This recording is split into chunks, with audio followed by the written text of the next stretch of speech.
മക്കളെ. അപ്പോൾ എൻ്റെ കുട്ടികളുടെ എല്ലാവരുടെയും എക്സാം ഒക്കെ കഴിഞ്ഞ് ഫുൾ വെക്കേഷൻ മൂഡിലൊക്കെ ആയിരിക്കും നിങ്ങൾ ഇരിക്കുന്നുണ്ടാവുക അല്ലേ? അപ്പം ഈ ഒരു എക്സാം കഴിഞ്ഞ സമയത്ത് നമ്മളെല്ലാവരും പല കാര്യങ്ങളും മനസ്സിലാക്കിയിട്ടുണ്ടാവും, പല ഡിസിഷൻസ് എടുത്തിട്ടുണ്ടാകും.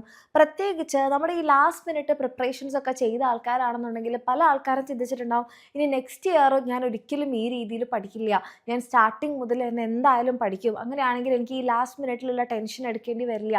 അങ്ങനെ ചിന്തിച്ച ഒത്തിരി മക്കളുണ്ടാകും. അല്ലെങ്കിൽ കുറച്ചുകൂടി നേരത്തെ പഠിച്ചിരുന്നെങ്കിൽ എനിക്ക് കുറച്ചുകൂടി നല്ല മാർക്സ് വാങ്ങിക്കാൻ പറ്റുമായിരുന്നു എന്ന് ചിന്തിച്ച ആൾക്കാരുണ്ടാകും.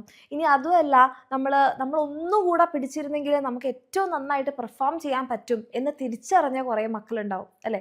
അപ്പോൾ ഈ തിരിച്ചറിവുകളൊക്കെ നമുക്ക് ആ ഒരു എക്സാം ടൈമിൽ മാത്രം ഉണ്ടായിട്ട് കാര്യമില്ല. നമ്മുടെ എക്സാം കഴിഞ്ഞ് നമ്മൾ ഇനി നെക്സ്റ്റ് ഇയറിനെ കുറിച്ച് ചിന്തിക്കുമ്പം അത് നമ്മളെ മനസ്സിൽ, ഇപ്പം നിങ്ങൾ വെക്കേഷൻ എൻജോയ് ചെയ്യുമ്പോഴൊക്കെ ആണെങ്കിൽ കൂടെ നെക്സ്റ്റ് ഇയർ നമ്മൾ എങ്ങനെയായിരിക്കണം എന്നുള്ള ഒരു ഐഡിയ നമ്മുടെ മനസ്സിലുണ്ടാവണം. അപ്പോൾ അതിന് നിങ്ങളെ ഏറ്റവും കൂടുതൽ സഹായിക്കുന്നതായിരിക്കും നമ്മുടെ എക്സാമിനറിൻ്റെ ബാച്ചസ്. അപ്പം നിങ്ങൾ പലരും തന്നെ നമ്മുടെ എക്സാമിനറിൻ്റെ ക്ലാസ്സുകളൊക്കെ കണ്ടിട്ട് എക്സാം എഴുതി നല്ല അടിപൊളിയായിട്ട് മാർക്സ് വാങ്ങിച്ച ആൾക്കാരായിരിക്കും. അപ്പോൾ അങ്ങനെ നമ്മുടെ എക്സാമിനറിൻ്റെ ക്ലാസ്സുകൾ നിങ്ങൾക്ക് ഏറ്റവും കൂടുതൽ യൂസ്ഫുൾ ആയിട്ടുണ്ട്, അത് ഏത് രീതിയിലാണെന്നുള്ളത് നിങ്ങളൊന്ന് കമൻറ്റ് സെക്ഷനിൽ അറിയിക്കുക.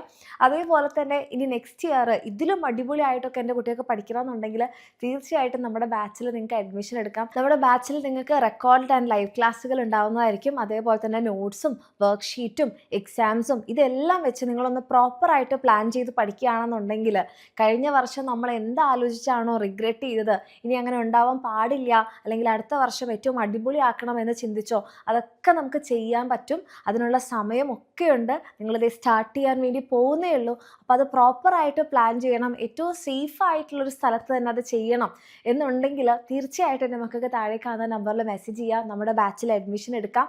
ഓക്കെ, ലേറ്റ് ആവും തോറും നമ്മൾ എന്താണ്, ഓണപ്പരീക്ഷ കടന്നു പോകും, ക്രിസ്മസ് പരീക്ഷ കടന്നു പോകും, പിന്നെ അങ്ങനെ ഓരോ പരീക്ഷകളായിട്ട് കടന്നു പോകും. പക്ഷെ നമ്മൾ ആഗ്രഹം മാത്രം അവിടെ ഉണ്ടാവും. അപ്പോൾ ഏറ്റവും ബെസ്റ്റ് ആയിട്ടുള്ളൊരു ഡിസിഷൻ ഏറ്റവും ബെസ്റ്റ് ആയിട്ടുള്ളൊരു ടൈമിൽ തന്നെ എടുക്കുക.